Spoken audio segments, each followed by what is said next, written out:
Amén. Y sea que el Señor les dé muchos años más aquí o que venga y nos lleve, ¿verdad? Pero mientras no venga, pues la iglesia va a seguir marchando, triunfando y con su ayuda ganando almas para Él. Amén. Gloria al Señor Jesús. Así que les felicito, hermano John, hermana Carol. El Señor les siga bendiciendo. Yo sé que no es fácil.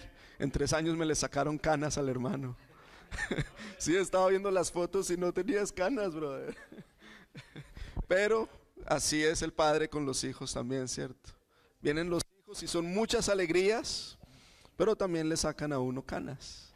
Así son las ovejitas, muchas alegrías, muchos triunfos, pero no es fácil porque la obra es algo tremendo. Dice que batallamos contra no sangre ni carne, sino contra principados y potestades de maldad. Entonces es el enemigo con el que batallamos. Pero hermano, gracias a Dios por las victorias, amén. Y hoy tengo pues un mensaje de parte de Dios para ustedes. Antes de que se sienten, acompáñenme. Vamos a leer la palabra del Señor. Vamos a Corintios en esta tarde, gloria al Señor Jesús. Vamos a ir a Primera de Corintios, gloria al Señor Jesús.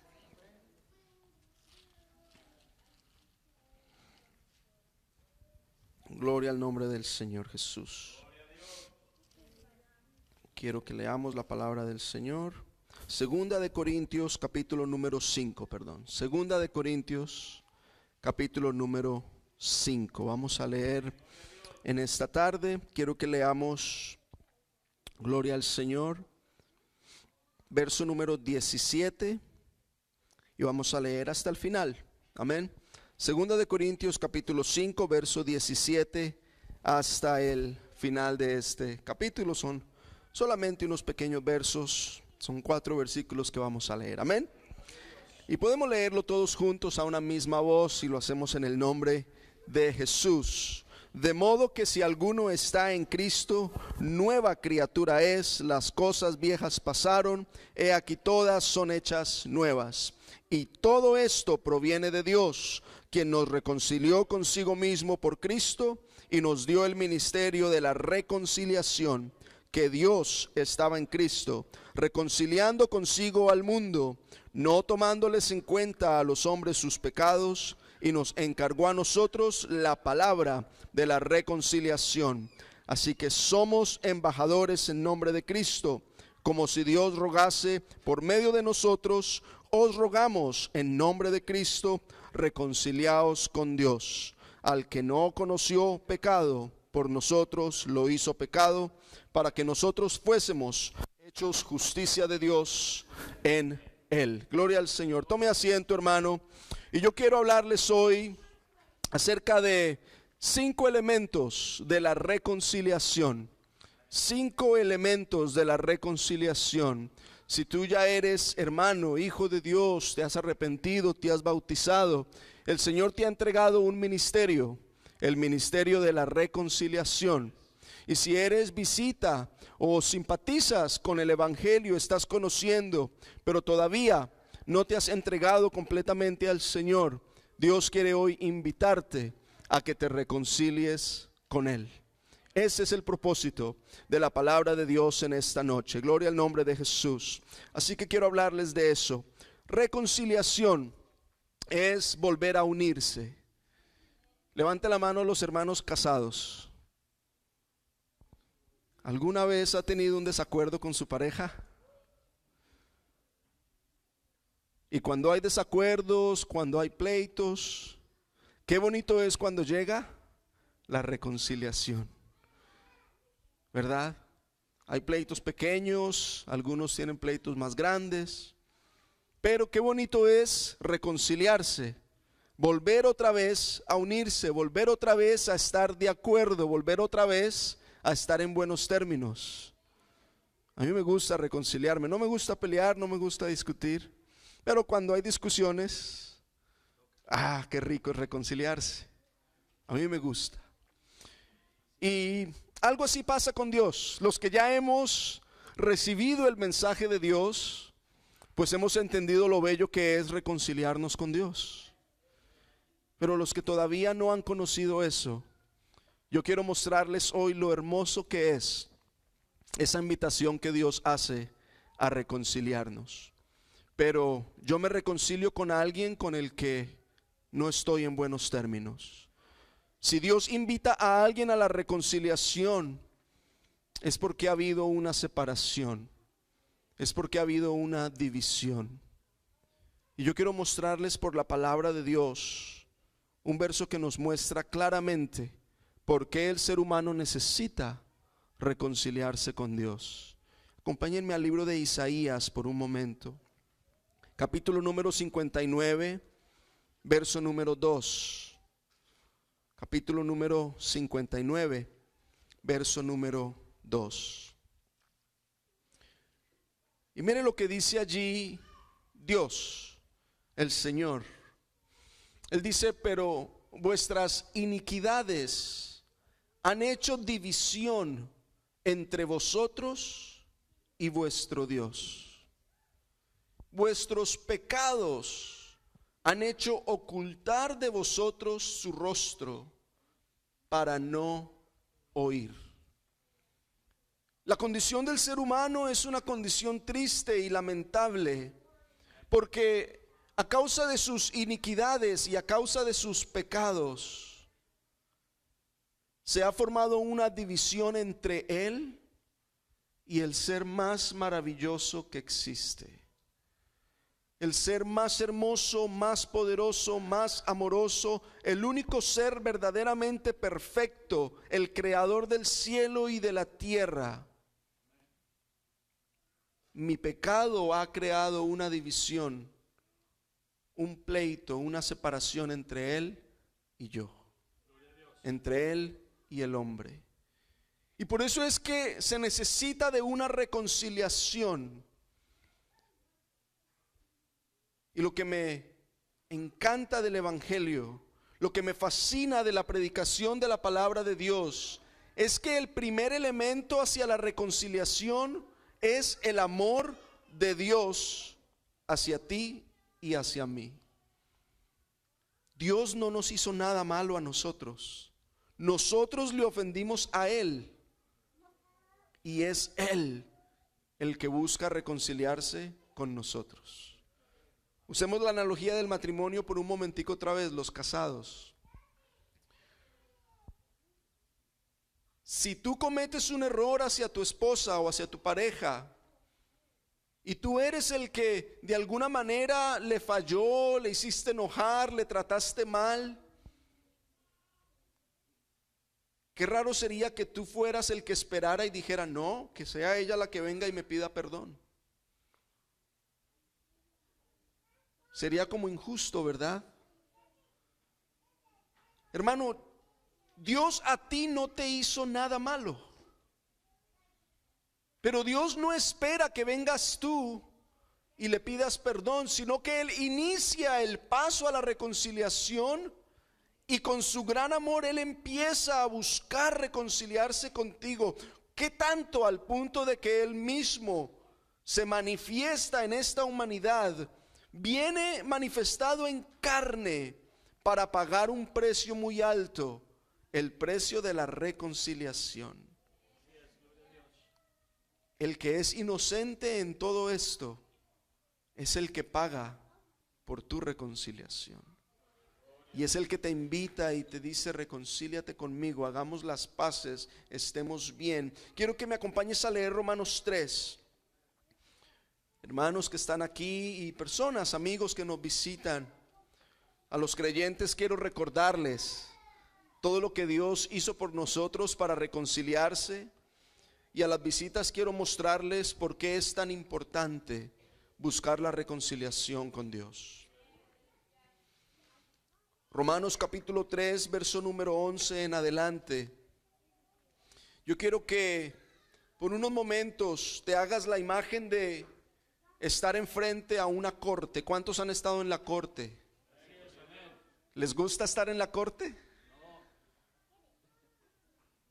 Cuando usted tiene un break en el trabajo, dice: no, me voy para la corte a...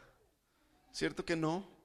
Es un lugar muy serio, Yo creo que a propósito le bajan el aire lo máximo para hacer de eso un lugar frío.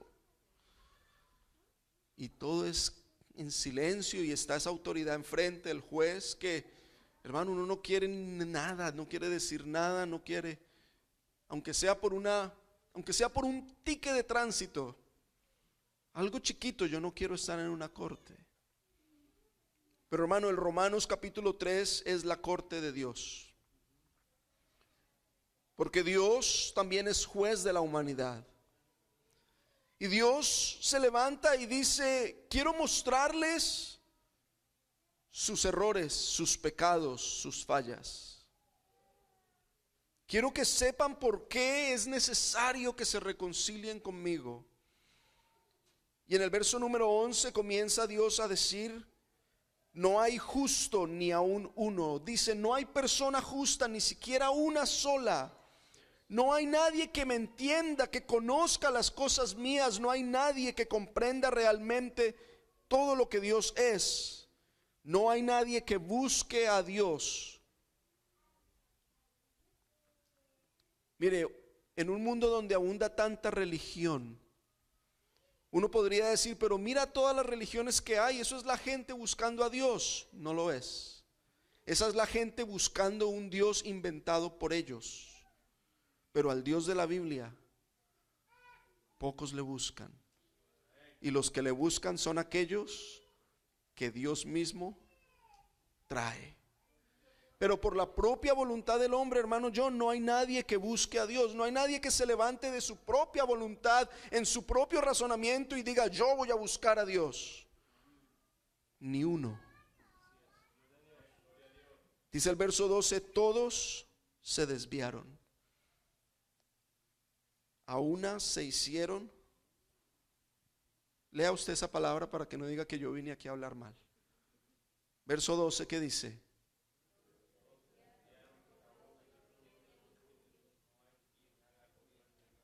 Ni siquiera uno. Y esa palabra inútil, a mí sí que me da duro esa palabra inútil. De chiquito, hay veces que los padres a uno le decían: no sirves para nada. ¿Cómo se sentía uno cuando le decían eso? Uy, triste. Pero hermano, Dios mira desde el cielo a la humanidad, a todos los seres humanos, y dice: ustedes se desviaron, se hicieron inútiles. Y te voy a decir por qué Dios dice eso. Cuando Dios formó al hombre, lo formó con sus manos. Sopló en él aliento de vida, le hizo un alma viviente. Y cuando Dios creó al ser humano, lo creó con grandes propósitos, con grandes planes. Dios tenía cosas maravillosas para todo ser humano, pero a causa del pecado, la rebelión hacia Dios, el no querer hacer lo que Dios dice, el hombre se hizo inútil. Ese plan, ese propósito se arruina. ¿Usted cree que Dios creó al hombre para sufrir?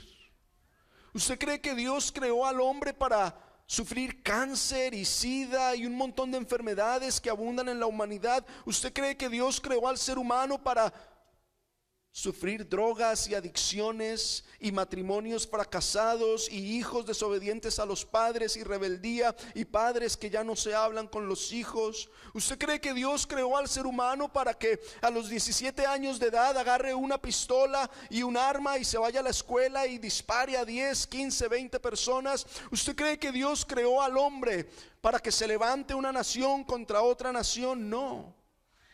Pero a causa del pecado, el propósito de Dios pareciera que es derrumbado, y que lo que Dios hizo para cosas buenas se hace inútil. Mire, me trajeron una agüita.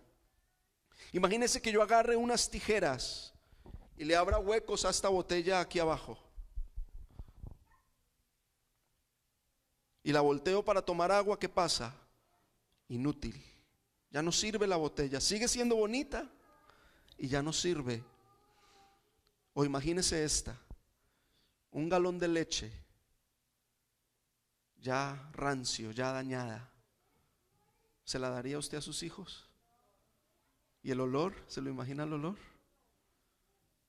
Esta palabra inútil embarca eso, algo que servía y que ahora no sirve, algo que tenía un propósito y que dejó de cumplir su propósito. Y Dios mira a la humanidad así como está y dice: se me han hecho inútiles. Su propósito para el que yo los formé no lo están cumpliendo, no lo están viviendo. Lo que pasa ahora están es en miseria. No hay quien haga lo bueno, ni siquiera uno. Y mire lo que dice el verso 13: sepulcro abierto es su garganta.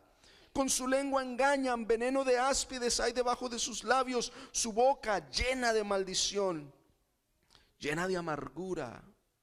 Sus pies apresurándose para derramar sangre. Y el verso 16 sí que me pone a pensar en el pasado de muchos de nosotros. Quebranto y desventura hay en sus caminos. Los hermanos que se pasaron aquí a testificar, yo creo que miran su pasado y lo que ven es: wow, antes de Cristo solamente había desventura y quebranto en mi pasado. Oh, mi matrimonio estaba fracasando, estaba perdiendo mi relación con mis hijos, estaba mal, estaba alineando toda relación que tenía, nada me estaba yendo bien en la vida. Y como que miramos en el pasado, y entre más años vive el hombre sin Cristo, más desventura y más quebranto y más miseria va quedando en el espejo retrovisor, que cuando mira al pasado lo que le quedan es amarguras. Y quisiera regresar el tiempo y quisiera cambiar las cosas. Y Dios mira y dice: yo no te creé para eso. Yo no te hice para que sufrieras de esa manera. Verso 17 dice: no conocieron camino de paz. Y la conclusión, verso 18: la razón por tanto dolor, por tanta miseria, por tanta desventura: no hay temor de Dios delante de sus ojos. Porque es que, hermano, el no conocer a Dios, el no conocer lo que Él dice, el no creer lo que Él dice, termina en eso, en dolor, en miseria, en desventura. Termina en hacer cosas de las cuales nos arrepentimos y volvemos a hacer lo mismo, y seguimos cayendo en lo mismo, y seguimos siendo inútiles. Pero siendo así, Dios mira desde el cielo y dice: aún te amo. Todavía quiero darte propósito. Todavía quiero darte razón de ser.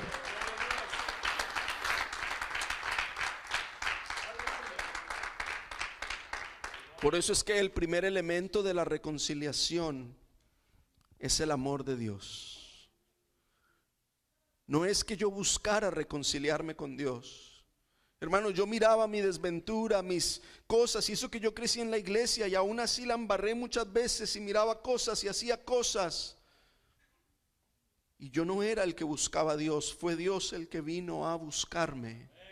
Y creo que tú compartes lo mismo. Tú mismo puedes decir: sí, es verdad, fue Dios el que vino a buscarme. Muchos de ustedes dicen: Dios puso al hermano John, Dios puso a su familia. ¿Sabes por qué los movió de Greenville para acá? ¿Por qué no los dejó ir a Florida, donde quizá tendría un trabajo ganando yo no sé qué tanto dinero? Dios dijo: no te voy a permitir hacer eso, porque yo tengo gente allí en Anderson que yo amo, y te voy a mandar a ti a que les muestres que les amo.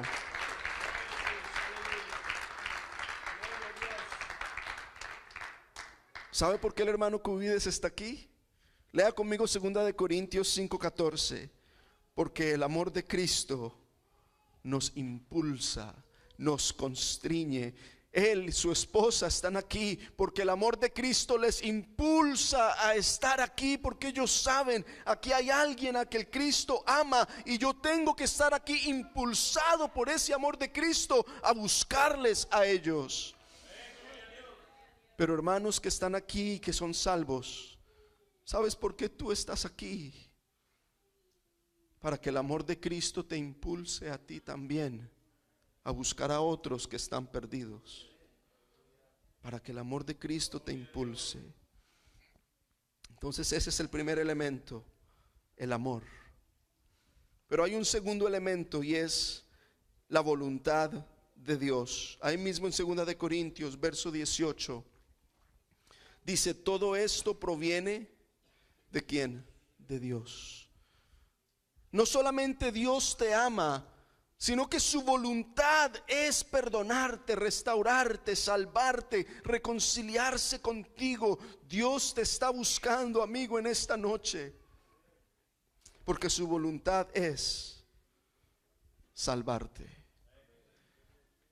Así que el segundo paso a la reconciliación es que es la voluntad de Dios. Cuando dice todo esto proviene de Dios, yo pregunto, ¿qué es todo esto? Y no hay tiempo, pero si tú lees el pasaje desde el comienzo, vas a encontrar que esto se refiere al perdón, a la salvación, al amor, a Cristo viniendo al mundo, llevando tu pecado, muriendo en la cruz, entregando su vida, reconciliándose contigo, olvidándose de tus pecados. Todo esto es voluntad de Dios para tu vida. Tú estás aquí en esta noche porque Dios quiere que todo esto sea para ti. Él quiere perdonarte, Él quiere restaurarte, Él quiere quitar de tu vida la desventura, la amargura y llenarte de gozo. Y que la hermana cantaba acerca de la cruz y decía, a veces es difícil llevar la cruz. Pero ¿sabe que era más difícil? Cuando vivía en pecado. Oh, man, cuando vivíamos en pecado, cuando estábamos esclavos de la inmundicia, de la maldad. Esta mañana y en Greenville leía un apunte que hice acerca del pecado y se los voy a compartir a ustedes. Es cortito. El pecado es deuda, es una carga, es un ladrón, es una enfermedad, una calamidad, una lepra, una plaga, un veneno, una serpiente, un aguijón. Todo lo que el hombre odia es a causa del pecado. El pecado es maldiciones que hacen llorar y gemir a la humanidad. Yo prefiero todos los días llevar la cruz, negarme a mí mismo, caminar con Cristo, que vivir atado por esas cosas de pecado, que vivir atado por la lepra del pecado, que vivir atado por el veneno que es el pecado, por la serpiente que es el pecado. El pecado cambia a niños y los convierte en serpientes, en víboras. Diga si no, los chiquitos inocentes, 6 mesecitos, tan lindos que son, pero cuando crecen y viven sin Cristo, oh Señor. ¿Usted cree que los papás de ese muchacho que hizo lo que hizo allá en Texas, cuando ese niño nació, lindo, tierno, qué precioso, el más hermoso de su familia, el orgullo de su padre y de su madre, pero a los 17 años, porque no conoció a Jesús, ¿qué vino a hacer? Quitar la vida de muchas personas, porque el pecado convierte a los niños en víboras. El pecado convierte madres tiernas en monstruos. El pecado convierte padres en ausencia. El pecado cambia corazones sensibles por corazones de piedra. El pecado manda a la humanidad a un lago de fuego donde solo hay sufrimiento. Y yo digo, wow, la voluntad de Dios es librarme de todo eso. Si tú estás aquí hoy, es porque Dios quiere librarte de todo eso. Esa es la voluntad de Dios para tu vida. Esa es la voluntad de Dios para ti. Hay un tercer elemento de la reconciliación. Está el amor de Dios, la voluntad de Dios, y viene tercero el perdón. El perdón. En el verso 19, ahí mismo en 2 de Corintios, mira lo que dice. Dice, Dios estaba en Cristo reconciliando consigo al mundo, no tomándoles en cuenta a los hombres sus pecados. Dios conoce todo lo que has hecho, todo. Eso que leímos en Romanos, esos cargos que Dios tiene hacia la humanidad. Dios sabe toda tu historia, cada engaño, cada mentira, cada fracaso, cada vez que tu corazón se ha llenado de odio. Él conoce todas tus acciones, tus rebeldías hacia Dios, tus blasfemias, todo lo conoce. Pero mira lo bonito que es la reconciliación, que Él te ama tanto, que Él viene a este mundo a buscar reconciliarse contigo, que Él, hermano, tiene esa voluntad de perdonarte y dice, te perdono de tal manera que no te voy a tomar en cuenta tus pecados. Regresemos un momento otra vez al matrimonio. Cometes un error hacia tu pareja. Está el pleito, está el enojo, viene la reconciliación, se perdonan, se juntan otra vez, están bien, pasan los años, viene otro pleito y uno dice, acuérdate lo que me hiciste hace 4 años. y te lo recuerda. ¿Cómo se siente uno? Yo pensé que ya me habías perdonado, yo pensé que ya eso había quedado atrás, yo pensé que ya eso era el pasado. Dios nunca hace eso contigo. Él dice, todo lo que hiciste, nunca más te lo voy a tomar en cuenta, nunca más voy a recordarlo. Es más, Él dice que lo tira tan profundo como el mar. Nunca más me acordaré de tus pecados, dice el Señor, cuando recibes su reconciliación. Cuando tú vienes a las aguas del bautismo, el domingo pasado hubieron bautismos ahí en Greenville. Fue algo muy maravilloso. Porque, hermanos, saber que alguien está entrando a las aguas convencido de que Dios nunca más se va a acordar de sus pecados, de que allí donde es sepultado simbólicamente en esas aguas y se levanta del agua una nueva criatura limpia de pecado, donde nunca más Dios te va a apuntar el dedo y va a decir, acuérdate lo que hiciste el año pasado. Donde podemos decir, todo quedó ahí sepultado, enterrado. Hermanos, los que salían del agua salían felices, sabiendo que ahora estaban completamente reconciliados con el Dios del cielo, con el Dios eterno, aquel Dios que los creó para un propósito, pero se habían hecho inútiles. Dios los toma otra vez y les dice, mira, aquí está tu propósito para el que te creé. Ahora vive limpio, vive puro, vive feliz, vive gozoso, vive perdonado, vive restaurado. Amigo, yo te invito a que te reconcilies con Dios. Colosenses capítulo 2, verso 13 al verso 15. Podemos ponerlo ahí en la pantalla, por favor.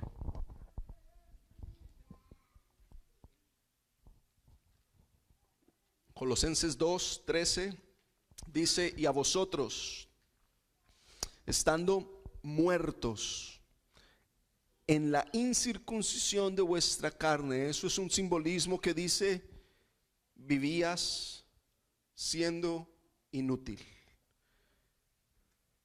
pero Él te dio vida juntamente con Cristo, perdonó todos, ¿qué?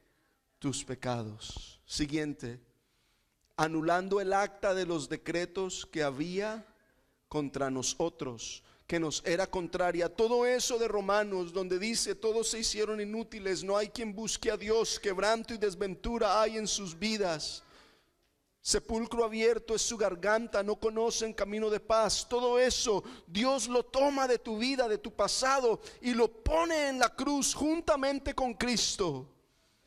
Esa acta de decreto, eso que te acusaba, dice que la quitó de en medio tuyo y la clavó en la cruz.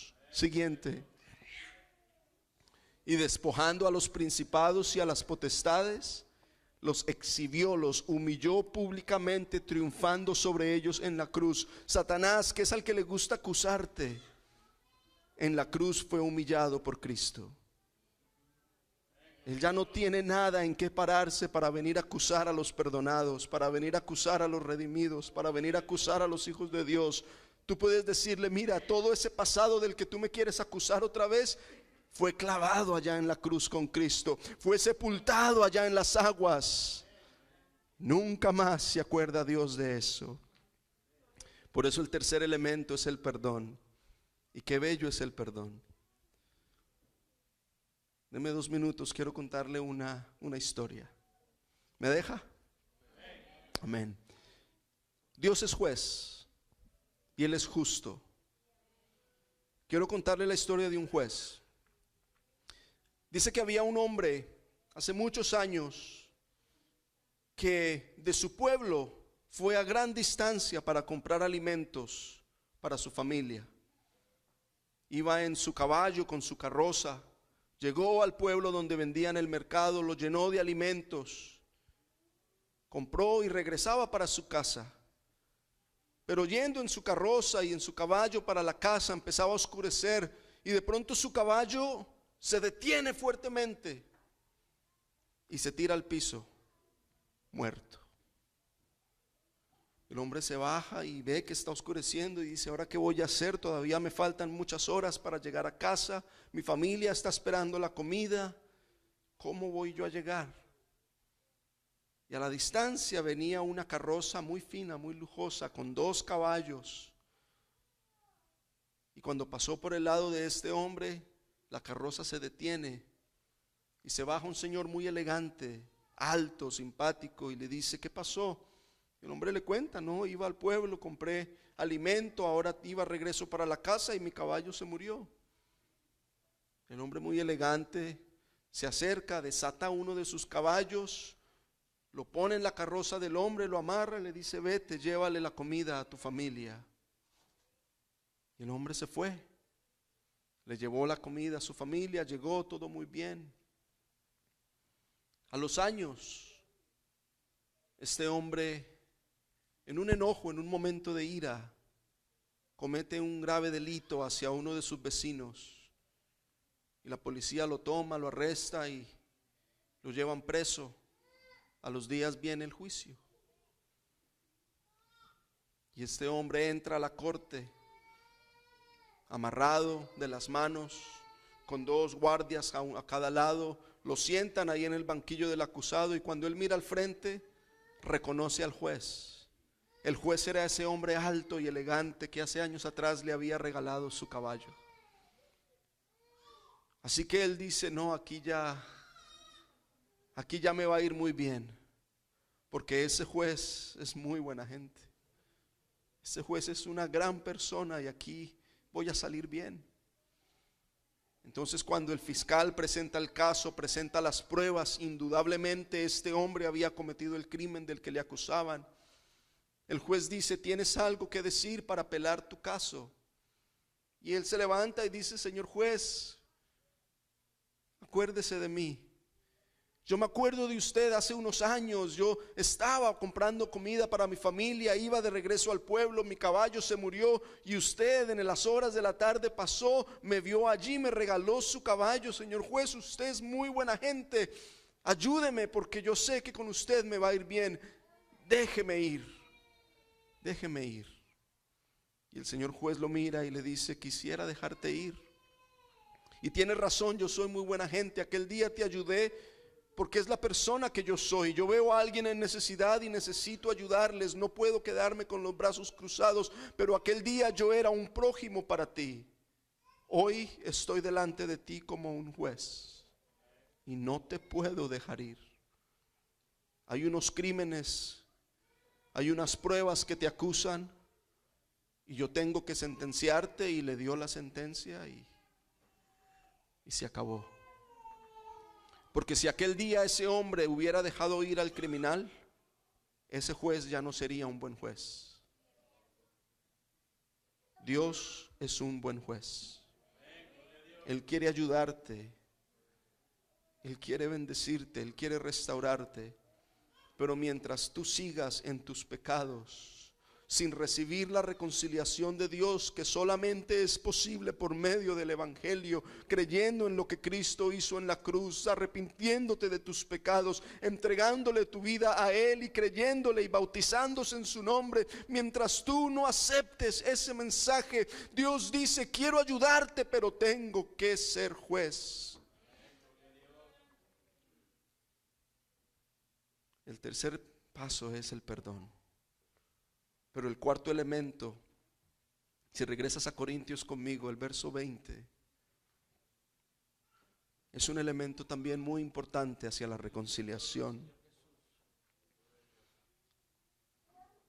Dice la palabra de Dios, hablando de nosotros, los que creemos en Jesucristo, dice que somos embajadores en nombre de Cristo, como si Dios rogase por medio de nosotros. Os rogamos en nombre de Cristo, reconcíliate con Dios. El cuarto elemento de la reconciliación es el ruego. Es el ruego. Cada vez que de pronto, si estás aquí, es porque alguien te invitó, ¿cierto? Y de pronto no es la primera vez que te invita, de pronto ya hace días, hace meses, quizá años que te ha estado invitando. Porque Dios pone a alguien en la vida de las personas para que sea aquella voz que ruega y que dice: oye, reconcíliate con Dios. Oye, recibe el perdón que Dios te ofrece. Cree en Jesús. Te invito a la iglesia. Quiero que escuches la palabra de Dios. Quiero que conozcas a Jesucristo. Y como que queremos rogar.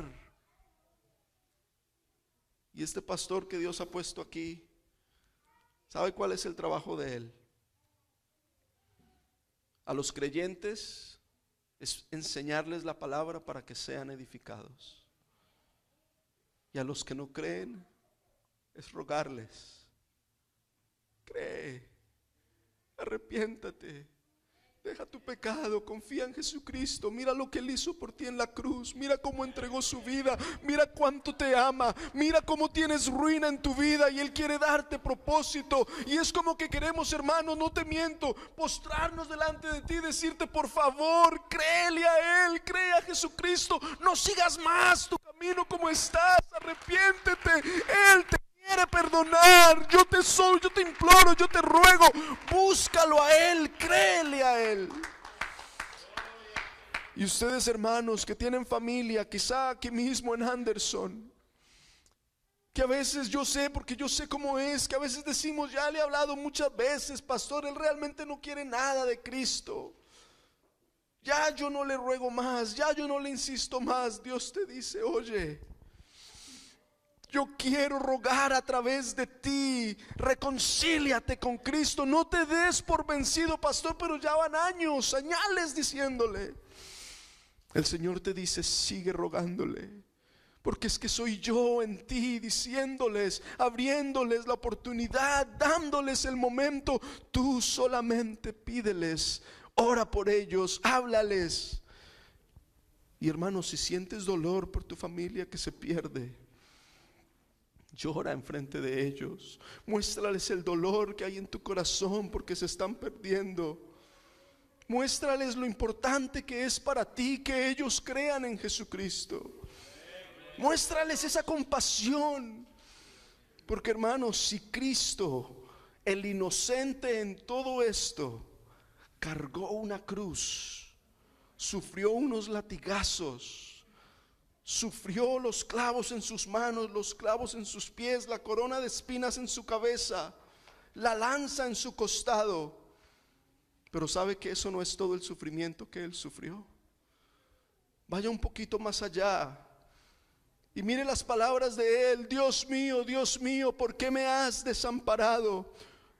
Jesucristo en la cruz llevó una ira. El juicio de Dios que debe caer sobre todo ser humano fue desatado en Jesucristo. Esa ira, ese juicio, ese castigo que los hombres pecadores deben sufrir, Jesucristo lo llevó por aquellos que aceptan la reconciliación.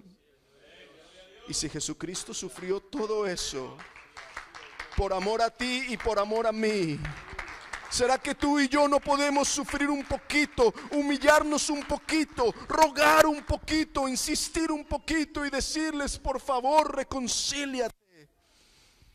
Porque es que ese es el cuarto paso a la reconciliación. Es ese ruego. Es ese ruego. Yo te pregunto, hermano, cuando evangelizas, ¿estás rogando o solamente estás dictando una cátedra, un sermón? ¿O será que les estás rogando a las personas? ¿Será que les estás insistiendo con amor y compasión? Y el quinto paso a la reconciliación es la respuesta. Si aquí hay visitas, personas que todavía no se han bautizado, personas que han escuchado pero todavía no han decidido si creen plenamente en Jesucristo, se necesita una respuesta. Se necesita una respuesta de tu parte. Si hoy el que te invitó te ha rogado, te ha pedido, te ha insistido, si el pastor te ha rogado, te ha pedido, te ha insistido, sabes que es Dios el que lo ha hecho a través de estas personas. Si hoy estoy yo aquí y aunque no te conozco, Dios, yo estoy convencido que a través de mí te está implorando y te está diciendo: oye, déjame restaurarte, déjame perdonarte, déjame limpiar tu vida, déjame arreglar tu vida, déjame salvarte, déjame reconciliarme contigo. ¿Cómo vas a responderle tú a Dios? Un pasaje más, Juan capítulo 1, versículo número 12 y 13. Juan capítulo 1, verso 12 y 13.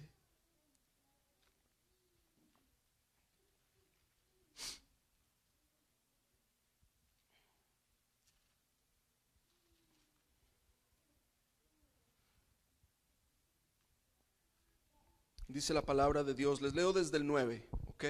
Ponme desde el 9, por favor. Aquella luz verdadera que alumbra a todo hombre venía a este mundo. Esa luz es el soberano Dios que vino a este mundo. En el mundo estaba, el mundo por él fue hecho. Jesús es aquel Dios que creó el universo, que creó el mundo, pero el mundo no le conoció. Y dice el siguiente verso, 11 por favor: a los suyos vino y los suyos no le recibieron.